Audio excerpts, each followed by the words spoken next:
할렐루야. 오늘도 하나님을 사랑하고 경외하며 또 하나님께 기쁨으로 예배한 우리 모든 성도들에게 하나님의 크신 은혜와 평강이 함께 하시기를 축원합니다. 2023년 새해가 시작되고 한 주가 지났습니다. 여러분 지난 한 주 어떻게 지내셨습니까? 새해 결심들 하셨습니까? 어차피 못 지키는 거 안 합니다, 이런 분들도 있는 것 같은데요. 새해가 되면 새해 결심들을 합니다. 올해는 운동을 좀 해보겠다, 공부를 해보겠다, 그래서 여러 가지 결심들을 하지요. 그래서 기록을 합니다. 내가 이거 해보겠습니다. 우리 한번 화면을 좀 보여주시면요, 새해가 되면 누구나 새로운 변화를 가지고 이런 계획을 갖습니다. 아마 또 여러분 가운데 신앙적인 결심을 가지신 분도 계실 겁니다. 믿음의 결심들이 여러분에게 있었으면 좋겠습니다. 저는 교회에 오르게 되면 하루 일과를 기도하고 또 말씀을 읽고, 그 다음에 여러분들이 새해 기도 제목으로 내신 기도, 아까 화면 보셨죠? 이렇게 철로 만들어서 여러분 가정의 기도 제목들 가지고 기도하는데요. 기도 제목을 읽으면서 여러분의 이름을 부르며 기도할 때 제 마음속에 큰 감동이 있습니다. 다 동일한 믿음의 소원들이 있으셨습니다. 하나님, 올해에는 주일 성수 온전히 잘할 수 있게 해주십시오. 우리 온 가족이 믿음 안에서 회복되게 하여 주시옵소서. 우리 자녀들이 믿음 안에 잘 자라게 하여 주옵소서. 그런 지도 제목들을 제가 읽다 보면 큰 감동을 받습니다. 우리 하나님께서 올 한 해 우리의 모든 기도의 제목을 기뻐하시고 또 우리 기도를 흠양하셔서 응답하시고 풍성한 열매를 주실 줄 믿습니다. 새해를 맞으면서 저는 우리 교회 5가지 기도 제목을 제가 설정해 보았습니다. 첫 번째는 믿음의 전성기가 되는 것입니다. 자막을 한번 보여주시면 뭐라고요? 믿음의 전성기. 여러분 올 한 해 여러분의 믿음의 전성기가 되시길 축원합니다. 또 300명의 헌신된 제자 공동체가 되기를 원합니다. 교회는 교인 수가 중요한 것이 아니라 그리스도의 제자가 몇 명인가가 중요합니다. 저도 오랜 시간 목회를 하면서 교회를 보면 정말 헌신된 제자들이 얼마나 있는가. 우리 교회는 300명의 헌신된 제자 공동체가 될 줄 믿습니다. 역동적인 복음 공동체가 되어야겠습니다. 다른 것으로 우리가 열심히 하면 안 되겠죠. 우리 주님의 복음을 붙잡고 그것으로 열심히 일하는 한 해가 되어야 될 것이고, 우리 교회는 행사보다도 우리 자신이 영적으로 성장하는 데 집중하는 교회가 되기를 원합니다. 또 주님의 교회는요, 사람들이 이끌어가는 것이 아니라 어디 안에 있어야 돼요? 성령의 능력 안에 있는 교회가 되어야 합니다. 주님께서 우리 교회를 더 견고하게 하시고 복음의 사명을 감당하게 하실 줄 믿습니다. 여기에 제가 하나 더 기도 제목을 덧붙였는데요, 한번 따라해 보실까요? 건바성 교회. 자막을 한번 보여주시면 건바성 교회라고 제가 이름을 지어봤습니다. 요즘 보니까 많이 쓰는 얘기 중에 하나가 겉바속촉이라는 말을 많이 쓰더라고요. 뭐죠? 겉은 바삭하고 속은 촉촉하다고. 뭐가 그런지 모르겠어요. 튀김들이 그런가요? 건바성 교회는 뭔가 하면, 건은요 건강한 신앙, 병들고 왜곡된 신앙들이 참 많은 시대입니다. 우리 교회는 건강한 신앙을 가져야 되고, 두 번째는 바른 신학을 가져야 합니다. 또 세 번째는 성숙한 인격. 이 세 가지가 있는 교회가 되었으면 좋겠어요. 뭐라고요? 건바성 교회. 함께 기도해 주시기 바라요. 우리의 믿음이 병든 것이 있다면 치료되어지고 부족한 부분이 있다면 채워져서 건강한 믿음의 삶을 살아야겠습니다. 또 우리 해림교회 모든 목회자들은 신학훈련을 잘 받은 목회자들입니다. 그래서 건강한 신학의 바탕에 신앙 공동체를 이끌어 갑니다. 또 여러분들은 우리가 시간이 지나면서 성숙한 인격을 가진 그리스도인들이 되셔야 합니다. 사람이 변할까요? 안 변할까요? 네, 안 변하기도 하고 변하기도 하죠. 사람의 힘으로 변하지 않는데요, 우리가 예수님을 믿는 증거가 우리의 변화된 삶으로, 변화된 인격으로 열매 맺어야 하는 것이죠. 그래서 우리 집사님, 권사님들 보면 이제 연조가 깊어지고 나이가 깊어질수록 주님의 향기가 있어야 되는 겁니다. 우리 언행 심사가 다 그런 거죠. 여러분, 우리 성숙한 믿음의 사람들이 되시기를 축복합니다. 이 시대를 바라보면 이 시대 교회들이 순환 시대를 보내고 있는 것 같습니다. 그리고 코로나 팬데믹을 인해서 교회가 억울한 일도 참 많이 있었습니다. 교회가 99%를 잘한 것이 참 많은데 미디어나 사회적으로는 부족한 면, 극히 일부분의 일들을 극대화시켜서 확대 재생산하는 경우들이 많았죠. 미디어의 모습을 보면 좀 안타까울 때가 많습니다. 참 건강하고 아름다운 교회들이 많음에도 불구하고 교회가 대사회적인 이미지가 많이 실추된 것을 보면 참 안타깝습니다. 그 중에 많은 영향을 주는 것 중에 하나가 이단과 사이비 종교입니다. 그들이 화면에 비치면 우리 일반 교회, 정통교회도 다 비슷하지 뭐 이렇게 생각하는 분별력이 없는 것들 때문에 우리 교회가 오해받기도 하는 것이죠. 특별히 이단과 사이비의 공격성은 참으로 큽니다.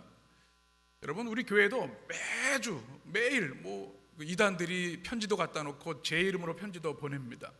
그렇게 열심히 있을 수가 없어요. 아마 여러분도 살아가시면서 많은 유혹을 경험해 보셨을 겁니다. 제가 한 교회 목사님의 얘기를 들었습니다. 한 이단 종파 사람이 교회 침투해서 5년 동안 집사로 생활을 했다는 거예요. 나중에 알게 됐다는 거죠. 그래서 큰 충격을 받았다, 이런 이야기도 들었습니다. 매우 가까이 있습니다. 그런데 문제는 뭔가 하면 우리 기존 이 교회들이 그것을 분별하지 못한다는 겁니다. 이단들이 접근할 때 뭘 가지고 접근할까요? 성경을 가지고 접근합니다. 그래서 이 얘기를 해요. 그러면 맞는 것 같은데, 그럴듯한데 빠져드는 겁니다. 유혹에 넘어가요. 왜요? 성경을 제대로 알지 못하기 때문에 그런 경우가 많아요. 성경에 대한 무지가 그 큰 원인 중에 하나입니다. 또 하나는 뭔가 하면 신학의 부재입니다. 분별할 수 있는 신학적 훈련이 목회자만 되어야 되는 것이 아닙니다. 우리 모든 성도들의 신학의 수준이 올라가야 교회가 건강한 교회, 견고한 교회가 되는 겁니다. 그래서 제가 기도하던 중에 이제는 우리 교회가, 제가 8년차 목회를 하면서 요한계시록의 말씀을 들을 때가 되었다, 그런 마음을 가지게 되었습니다. 수많은 이단과 사이비가 가장 많이 이용하는 게 요한계시록입니다. 여러분 들어보셨죠? 여러분 14만 4천이 무슨 숫자죠? 많이 들어보셨죠? 666이 뭡니까? 붉은 용과 여인이 무엇이죠? 이게 요한계시록 다 나누는 내용입니다. 천년왕국이 무엇입니까? 바벨론이 무엇입니까? 그런데 우리 일반 성도들이 잘 모르기 때문에 이단들이 말도 안 되는 어처구니 없는 해석에 빠져드는 경우들이 참 많습니다. 너무나 아름다운 복음의 결정체를 할 수 있는 요한계시록의 말씀이 너무나 왜곡되고 우리 이단들의 도구로 사용되고 있어서 가슴 아픈 마음을 금할 수가 없습니다. 이제부터 우리 주일 예배 시간에 요한계시록의 말씀을 나누는데 여러분께서 꼭 기도하면서 이 말씀에 집중해 주셨으면 좋겠습니다. 잘 들으시고요. 또 우리 교회 유튜브 채널에 가면 여러 번 설교를 들으실 수 있어요. 여러분의 것으로 만들어서 어떤 이단이 와도 내가 말씀으로 대적할 수 있고 또 자신을 지킬 수 있는 우리 성도들이 되셨으면 좋겠습니다. 오늘부터 이제 시작될 때, 오늘은 요한계시록이 어떤 책인지 개론적인 내용과 오늘 우리가 읽은 1절에서 3절의 말씀을 가지고 함께 은혜를 나누고자 합니다. 여러분, 요한계시록 하면 가장 먼저 어떤 생각이 떠오르시나요? 신비로운 책이다, 감히 펼칠 수가 없어서 한 번도 안 읽었습니다, 이런 분들이 계실지 모르겠어요. 무슨 말인지 이게 이해가 안 되는 거예요. 그런데 오늘 우리가 이제 요한계시록을 이해하게 되면 요한계시록은 신비하고 거룩한 하나님의 말씀이지만 아주 명확한 복음이 담긴 말씀인 것을 우리는 알아야 할 줄 믿습니다. 또 무서워하는 분들이 계세요. 휴거, 666, 아마겟돈, 전쟁, 너무나 무서운 내용들이 나오니까 이건 공포의 책이 아닌가. 그런데 그 말씀을 면면히 들여다보면 이것은 이 시대의 믿음을 지키는 하나님의 백성들을 향한 하나님의 따스한 위로와 소망의 말씀으로 가득합니다. 또 이해하기 어려운 성경이라고 생각을 합니다. 그렇죠? 왜 그럴까요? 은유와 상징과 숫자가 많이 나오기 때문에 그렇습니다. 이제 제가 설교하면서 하나씩 설명을 드리겠지만, 그러나 요한계시록은 1세기 그리스도인들이 이해할 수 있었던, 2000년 전의 성도들이 이해할 수 있었던 말씀이기 때문에 우리도 얼마든지 쉽게 이 말씀을 이해할 수 있습니다. 또 요한계시록을 생각을 하면 시한부 종말론을 떠올리는 분이 계실 겁니다. 여러분 1992년 기억하시죠? 10월 28일 다미선교회 기억하십니까? 그날 주님이 오신다고 해서 막 방송에도 나오고 그랬습니다. 그래서 집 팔고 다 학교 그만두고 다 뭐 이혼하고 해서 한 곳에 모여서 그날을 기다렸는데 아무 일도 없었더라, 이런 얘기가 있죠. 요한계시록 하면 시한종말론 얘기하는 게 아닌가 이렇게 생각하는데요, 그렇지 않습니다. 물론 종말에 대한 계시의 말씀이 있지만 잘못된 생각을 이단들이 퍼뜨리고 있는 것이죠. 여러분, 예수님이 언제 오시죠? 밤에 오십니까? 도적같이 온다니까 이게 정확한 말씀이시네요. 우리 말씀을 한 군데 같이 읽겠습니다. 24장 마태복음 24장 36절 같이 시작. 그러나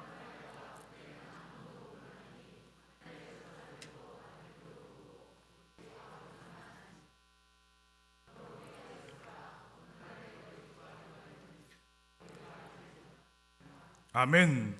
주님이 언제 오세요? 이게 정답이에요. 성경적인 대답이에요. 그런데 누군가 주님이 2035년 7월 5일 날 오신다, 자기 생일날 온다, 이러면 이단인 거죠. 이거 잘못된 거, 비성경적인 겁니다. 그렇죠? 주님은 반드시 오십니다.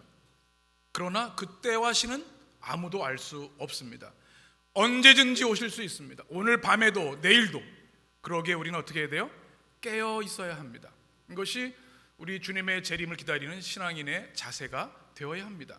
그래서 우리는 현실, 우리에게 주어진 이 한 시간 한 시간 하루하루의 삶을 성실하고 농밀하게 살아내야 되는 것이 우리 이 시대 그리스도인들의 자세야 되어야 하는 것이죠.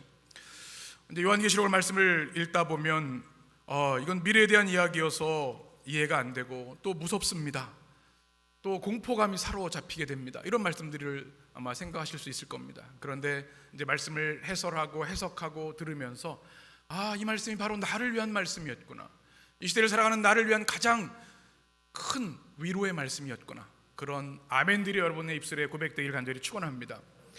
요한계시록을 이해할 때 세 가지를 먼저 기억을 해야 합니다. 요한계시록은 어떤 성경인가? 첫 번째, 우리 자막을 한번 보시면 요한계시록은 서신입니다. 서신. 뭐라고요? 서신이 뭐죠? 우리 1장 4절 말씀, 다음 주에 우리가 또 자세히 나눌 텐데요, 4절 말씀 같이 읽습니다. 요한은 아시아에 있는 7 교회에 편지하노니 이제도 계시고 전에도 계셨고 장차 오실 이와 그의 보좌 앞에 있는 7 영과. 아멘. 성경에 보니까 편지라는 단어가 나와 있어요. 요한계시록 쉽게 얘기할 때 요한계시록은 뭡니까? 편지입니다. 편지. 쓴 사람이 있고 받는 사람이 있는 거예요. 발신자가 있고 수신자가 있어요. 쓴 사람이 누구예요? 제1저자는 성령님이시고 제2저는 요한입니다. 받는 사람은 누굽니까? 아시아에 있는 7 교회. 이제 우리가 그 한 교회 한 교회 또 나중에 살펴볼 겁니다. 7 교회, 그 교회 성도들에게 보낸 서신이라는 걸 여러분 꼭 기억하셔야 합니다. 그리고 또 하나는 요한계시록은 계시의 말씀입니다. 계시는 하나님이 우리에게 보여주시는, 진리를 보여주시는 말씀입니다. 이것은 우리 1절 말씀 다룰 때 다시 한번 설명을 드리겠습니다. 또 하나는 예언의 말씀이다. 이것은 우리 미래에 대한, 또 우리가 닥칠 마지막 심판에 대한 말씀이기 때문에 우리는 예언의 말씀이라고 이야기를 합니다. 그런데 이 예언에는 과거, 현재도 포함되는데요, 이 내용도 오늘 1절, 2절 말씀을 설명하면서 설명을 해드리도록 하겠습니다. 오늘 말씀을 이해하기 위해서 가장 중요한 것이 있는데 뭔가 하면 바로 역사적 배경입니다. 성경을 이해할 때 우리가 가장 많은 오류에 빠지는 것이 있는데 그것은 역사를 무시하는 겁니다. 우리는 100년 전 책만 해도 그 역사적 배경을 알아야 그 뜻을 알 수 있는데요, 성경은 이루 말할 것이 없죠. 역사적 배경, 요한계시록 역사적 배경이 무엇인가? 두 인물을 꼭 기억하셔야 합니다. 바로 첫 번째는 네로 황제입니다. 여러분 많이 들어보셨죠? 사진을 보시면 잔혹한 군주, 폭군으로 알려져 있죠. AD 64년에 로마의 대화재가 있었는데 그 잘못을 초기 그리스도인들에게 다 뒤집어 쓰였습니다. 그래서 너무나 많은 사람이 죽임을 당했고 또 콜로세움에서 사자밥이 되기도 하고 또 여러 가지 순환과 고통을 당했습니다. 또 한 사람은 요즘 사업 나오는 사람인데 우리 옛날엔 도미티안이라고 했는데 도미티아누스 황제입니다. 네로보다 더 한술 더 뜬 극악무도한 박해자였습니다. 자신을 신으로 법으로 제정을 했고요. 황제 숭배를 강요했습니다. 황제 숭배를 하지 않으면 감옥에 갇히고 죽임을 당하는 그런 시대였습니다. 바로 그 시대에 쓰여진 성경이 뭐예요? 요한계시록이다. 그 시대의 믿음을 지켰던, 박해받고 죽음의 위협 가운데 믿음을 지켰던 소아시아의 교회들의 성도들에게 주신 말씀이 바로 요한계시록이다. 여러분, 우리 믿음 생활을 할 때 그들은 생명을 걸고 믿음 생활을 했습니다. 이것을 우리는 요한계시록을 읽으면서 기억하셔야 돼요. 여러분, 혹시 예수님 믿고 우리 신앙생활하고 교회 생활할 때 생명을 걸고 하시는 분들 계시죠? 많이 계셔서 얼마나 감사한지 몰라요. 어떤 분들은, 제가 목회하면서 안타까운 것은 이 교회 공동체, 그리스도의 현현, 하나님의 그 아름다운 공동체인데 너무나 가볍게 여기는 분들이 계셔서 안타깝습니다. 동아리보다도, 내 친구 약속보다도 약하게 여기는 모습은 참 가슴이 아파요. 그런데 1세기 소아시아 교회 성도들은 믿음의 생활이 죽고 사는 문제였습니다. 황제를 향해 큐리오스, 나의 주님입니다 라고 고백하지 않으면 감옥에 갇히고 직장을 빼앗기고 사자의 밥이 됨에도 불구하고 그들은 황제가 아니라 오직 우리를 위해 죽으시고 부활하신 예수 그리스도를 향해서만 큐리오스, 나의 주님입니다 고백했던 사람들입니다. 이 순교의 신앙을 우리는 요한계시록을 읽으면서 기억해야 할 줄 믿습니다. 오늘 말씀을 기록한 사람이 누구라고 성경이 밝히고 있죠? 사도 요한입니다. 요한은 예수님의 제자 중에 가장 사랑받던 제자였습니다. 그래서 예수님께서 십자가에 돌아가실 때 누구에게 어머니 마리아를 부탁했어요? 요한에게. 그리고 12사도들이 교회를 이끌어갈 때 모두 순교했는데 마지막까지 살아있던 사람이 사도 요한입니다. 그는 반모섬에 유배를 가게 되었죠. 왜요? 도미티아누스 황제에게 절하지 않았기 때문에, 그의 신앙을 지켰다는 이유로 반모섬에 갇히게 됩니다. 사진을 한번 보시면, 반모섬 사진을 준비를 했는데요, 나중에 성지순례를 가시면 보시게 될 텐데, 거리적으로는 터키에 더 가깝지만 그리스에 속해 있는 작은 에게에 있는 3천여 섬 중에 하나입니다. 이것은 요한이 계시록을 쓰는 것을 화가가 그린 작품이죠. 그 다음 사진도 보시면 사도 요한이 요한계시록의 계시를 받은 그곳을 이제 교회로 만든 곳이고요. 그 다음도 보시면 그 내부에 이런 그림들이 기록되어 있습니다. 오늘 이 사도 요한, 이 기도 계시를 받은 예배드리던 곳이죠. 우리가 기억할 것이 있습니다. 말할 수 없는 그 핍박을 받고 매를 맞고 강제 노역을 반무섬에서 요한이 했습니다. 존경받았던 노사도, 기력이 약해진 그가 너무나 고통스러운 핍박을 받고 있었던 것이죠. 그러던 어느 날 동굴의 주일에 동굴을 찾아가서 그곳에서 주일 예배를 드립니다. 그러던 중에 부활하신 그리스도께서 그에게 나타나셨고 계시를 주셨고 그것을 기록한 것이 요한계시록입니다. 여기서 우리가 기억할 것이 있습니다. 주일 신앙과 예배 신앙에 대한 것입니다. 여러분, 사도 요한의 예배당은 캄캄한 동굴이었습니다. 나중에 성지순례를 가게 되면 그곳에 무릎 꿇고 기도했던 자리들도 이렇게 남아 있습니다. 이렇게 화려한 조명도 없고요, 찬양 악기 이런 게 없어요. 그냥 홀로 그 극악무도한 황제의 탄압을 받으면서 주일 예배를 드릴 때 하나님께서 활문을 여시고 그의 영혼을 열어주셔서 계시의 영을 그에게 부어주신 거죠. 우리 예배는 어떠한가? 우리 성도들의 삶에 이 요한의 예배가 우리의 예배가 되었으면 좋겠습니다. 생명을 다해 드리는 주일 예배였고, 그를 통해 그는 고난과 핍박 중에 있었지만 지금 우리에게 주는 이 위대한 복음의 말씀을 기록할 수 있는 영광의 사도가 된 것이죠. 사도 요한은 AD 95년경에 이 요한계시록을 기록을 했는데요, 그 내용이 굉장히 복잡한 것 같지만 굉장히 단순합니다. 자막을 보시면 요한계시록을 세 파트로 나눌 수가 있습니다. 첫 번째는 1장 1절에서 8절까지 머릿말에 대한 이야기입니다. 우리가 이제 오늘 하고 다음 주에 나눌 말씀이고요. 그 다음에 22장 9절까지는 요한에게 주신 계시와 환상의 내용들이 기록되어 있고, 마지막 22장 6절 11절까지 이제 최후의 승리와 영광스러운 찬양이 기록되어 있습니다. 요한계시록 간단하죠? 아주 쉬운, 은혜로운, 명확한 복음의 말씀입니다. 그런데 왜 어렵게 느껴질까요? 말씀드린 대로 많은 은유와 또 환상의 언어, 꿈의 언어, 상징, 또 암호들이 담겨져 있기 때문에 그렇습니다. 성경을 요한계시록 읽는 네 가지 관점을 신학자들은 공통적으로 얘기를 합니다. 첫 번째 관점은 미래주의적 관점입니다. 자막을 한번 보여주시면, 이것은 미래에 있을 종말의 사건이라고 하는 관점을 가지고 있는 것이, 전 역사적 관점은 뭐냐면 요한계시록에 나오는 모든 말씀이 우리가 주님이 오신 이후의 역사들을 다 대비되는 것이다라고 하는 보는 관점. 세 번째는 그 시대적, 그러니까 1세기 초대교회 성도들의 관점으로만 이해해야 된다. 네 번째는 초역사, 역사를 넘어서 이것이 선과 악의 전쟁에 대한 말씀이다. 이런 관점들이 있습니다. 여기는 다 장점과 단점이 있습니다. 근데 이제 이단들이 많이 쓰는 것이 이제 미래주의적, 그 종말에 대해만 관심을 가지고 있는 것인데요. 그것이 그래서 이제 때가 왔으니, 이제 이단들의 공통점이 뭐죠? 다 본인이 살고 있는 때가 마지막 때라고 얘기를 합니다. 역사적으로 수없이 많은 이단들이 그렇게 했죠. 잘못된 성경의 해석인데요. 그것이 아니라 이 성경은 다양한 다각도로 말씀을, 요한계시록을 접근을 해야 합니다. 하나님이 주신 계시의 말씀이지만 역사에 대한 이야기를 분명히 이해해야 합니다. 여러분, 성경의 요한계시록 보면 참 붉은 용, 큰 음녀, 바벨론 많이 나오게 되는데요. 한 가지 예를 한번 살펴보겠습니다. 요한계시록 17장 5절 말씀 같이 읽겠습니다. 시작. 그의 이마에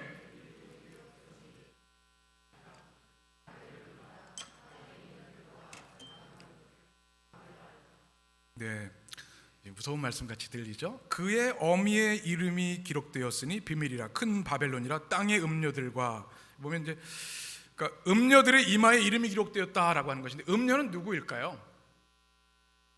음녀는 성경의 언어로 보면 하나님을 버리고 우상을 숭배하는 자를 음녀라고 표현을 합니다. 뭐가 떠오르죠? 호세아서가 떠오르시죠? 호세아, 고멜 얘기를 할 때. 네.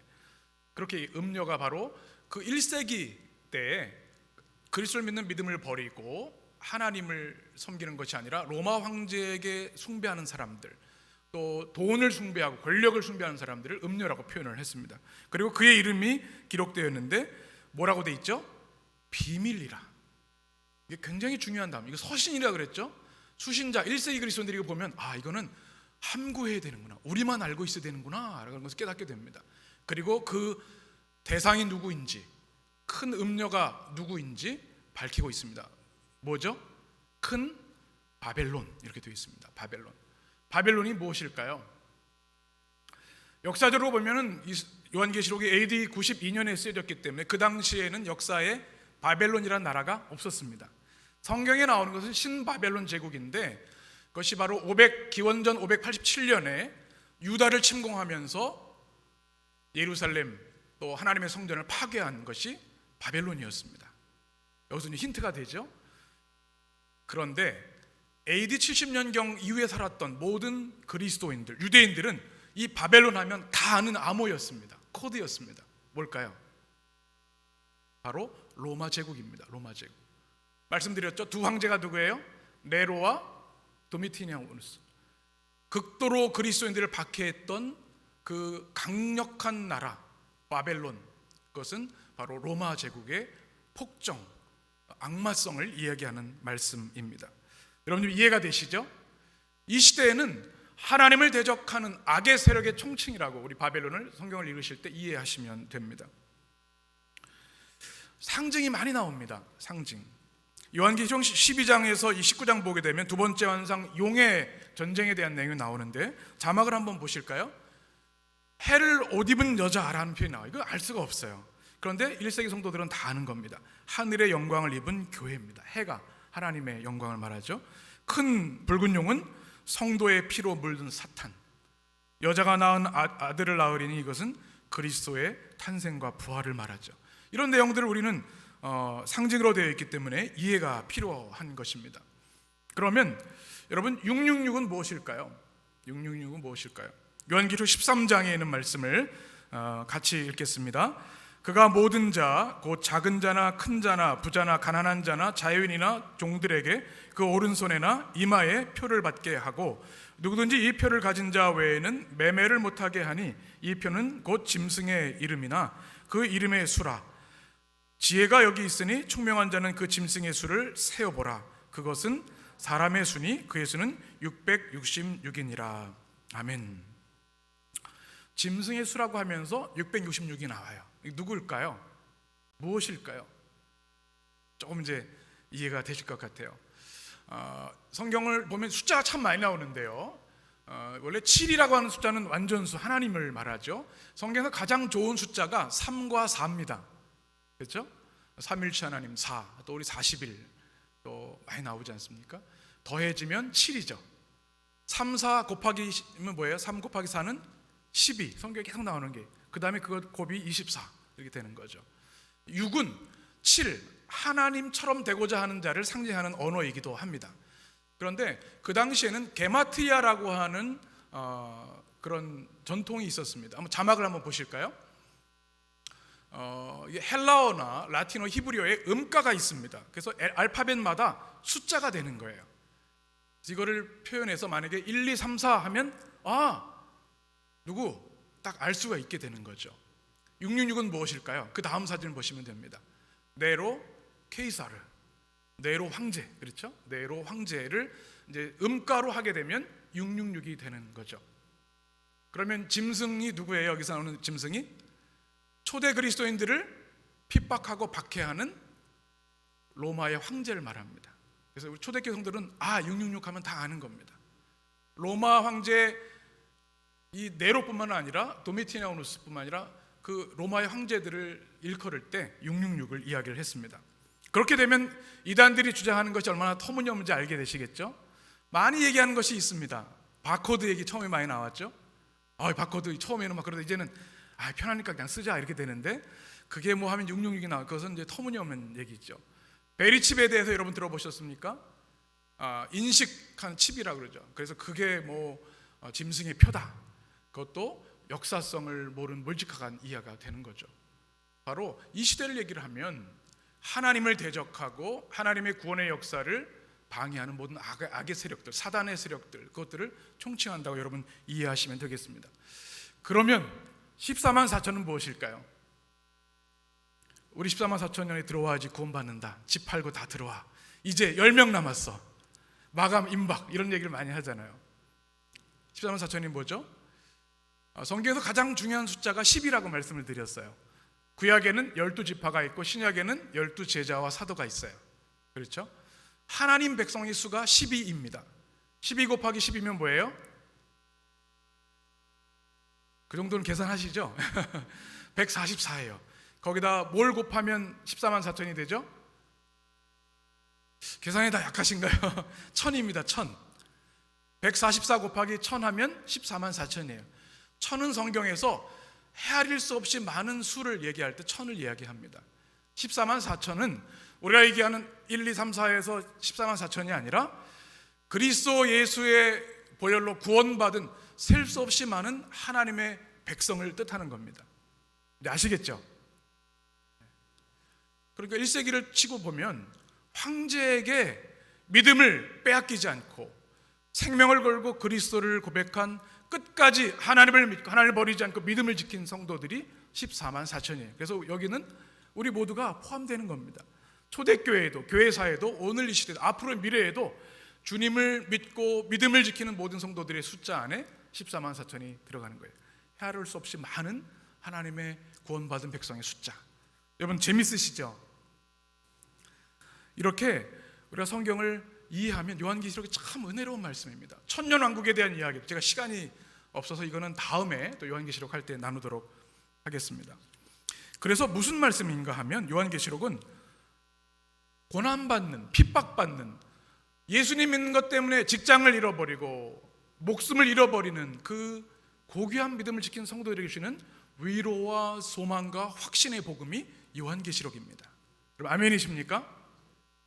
그래서 요한계시록을 읽다 보면 이런 마음이 마음에 듭니다. 이런 마음이, 하나님께서 여러분을 향해서 내가 다 안다, 내가 고난받는 거, 이 땅에 여러 가지 어려움 때문에 고통받는 거 내가 다 안다. 로마의 황제의 핍박을 받을 때 아무도 모르는 것 같고 버림받은 것 같고 아무 의미 없는 인생처럼 형장이슬로 사라져가는데, 아니다, 내가 십자가에 죽고 부활한 나 예수 그리스도가 지금 이 온 우주를 통치하고 있고 우리 백성들을 내가 지키고 있다. 마지막 종말의 때가 있을 것인데 그때는 큰 바벨론, 로마 제국이 멸망할 것이고, 또 우리가 맞이할 마지막 때 모든 악은 하나님의 이름으로 심판을 받고 믿음을 지킨 믿음의 백성들은 영원한 구원에 이를 것이다. 이것이 요한계시록의 핵심 메시지입니다. 그래서 요한계시록을 이야기할 때 1세기 성도들은요, 이 말씀을 그냥 들을 수가 없어요. 예수 그리스도의 계시라 1절의 말씀인데요, 그들은 눈물이 왈칵 쏟아졌을 겁니다. 하나님이 우리를 이렇게 잊지 않고 기억하시고 사랑하시고 주님이 승리하시는구나. 그래서 그들은 감격의 찬양으로 올려드리게 되죠. 그래서 요한계시록은 예배의 책이고요, 찬양의 책이고 영원한 승리의 노래입니다. 이걸 여러분 꼭 기억하셨으면 좋겠습니다. 우리 교회는 신학적 소양이 있는 교회라고 말씀을 드렸습니다. 그래서 어떻게 해야 될까요? 이 요한계시록의 말씀을 이해하실 때 그 시대에는 어떤 말씀이었는지, 그리고 오늘 우리에게 주시는 말씀은 무엇인지, 이 두 가지 관점을 꼭 가지고 말씀을 이해하시면 좋겠습니다.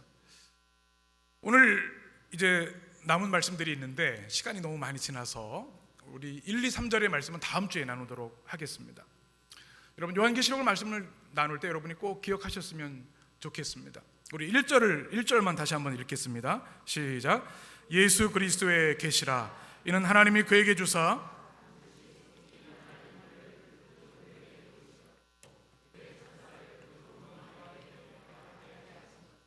아멘. 요한계시록 전체의 내용이 요약되어 있는 말씀이에요. 요한계시록의 주제가 뭐예요? 예수 그리스도의 복음, 계시입니다. 아멘이십니까? 요한계시록 주제가 아마겟돈 전쟁이 아니고 666이 아니고 14만 4천이 아니고 붉은 용이 아니고, 요한계시록은 그리스도의 복음의 결정체입니다. 그것이 뭐라고요? 계시, 아포칼립스. 이제 설명을 드리겠지만 이 보자기에 쌓인 것을, 보자기를 벗겨서 보게 해주는 게 계시입니다. 뜻이 뭔가 하면 인간의 이성과 감성으로, 능력으로 이해할 수 없는 것을 하나님이 알 수 있도록 보여주시는 것이 아포칼립스, 계시, 묵시입니다. 그런 요한이 반모섬에서 얼마나 감격스러웠겠습니까? 그리고 그는 그것을 하나하나 기록하여 오늘 우리에게 전해주고 있습니다. 이제 앞으로 나누게 될 요한계시록의 말씀들이 요한에게 준 동일한 여러분의 말씀이 되었으면 좋겠습니다. 우리가 믿음 생활을 오래 해왔습니다. 10년, 20년, 30년. 그렇지만 믿음의 확신이 없는 성도들이 계시다면 요한계시록을 읽고 듣고 묵상하는 가운데 믿음의 확신이 생기시기를 간절히 축원합니다. 구원의 확신이 없는 분들이 계시다면 요한계시록을 통해서 여러분에게 구원의 확신이 있게 되기를 간절히 소원합니다. 우리가 죽은 후에 가게 될 영원한 생명과 천국에 대한 확신이 없는 분이 계시다면 요한계시를 통해 여러분의 믿음의 확신이 생기게 되시길 간절히 축원합니다. 이 말씀은 가장 중요한 유앙겔리온, 복음, 우리가 들어야 할 유일한 기쁜 소식이 가득 담겨져 있습니다. 그리고 이 말씀을 전한 요한의 증언을 우리가 듣습니다. 사도 요한 이야기를 저희가 다음 주에 나눌 텐데요, 그는 이 말씀을 통해서 말씀을 통한 놀라운 변화를 경험합니다. 그리고 이 말씀을 듣는 가운데 여러분의 이런 기도가 있었으면 좋겠어요. 하나님, 저도 요한이 경험한 하나님의 신비한 세계를 경험하기를 원합니다. 그리고 요한처럼 확신에 찬 주님의 제자가 되기를 원합니다. 또 주님, 요한처럼 말씀을 통해 변화된 삶을 살기를 원합니다. 요한계시록은 미래의 종말에 대한 말씀이 분명히 있지만 사실은 오늘 우리의 삶을 향해 주시는 주님의 명확한 말씀입니다. 그 핵심이 뭔가 하면 회개하라, 바른 믿음으로 끝까지 인내하라, 아무리 악이 흉흉하고 너희를 유혹하고 핍박한다 할지라도 결국 의의 최후 승리가 있을 것이다. 하나님의 승리가, 부활하신 그리스도의 승리가 너에게 임할 것이다. 그러니 낙심하지 말고 끝까지 믿음을 지켜라. 이 말씀이 여러분에게 확신이 되어져서 믿음의 변화, 믿음의 확신이 있게 되시기를 주님의 이름으로 간절히 축원합니다. 기도하겠습니다.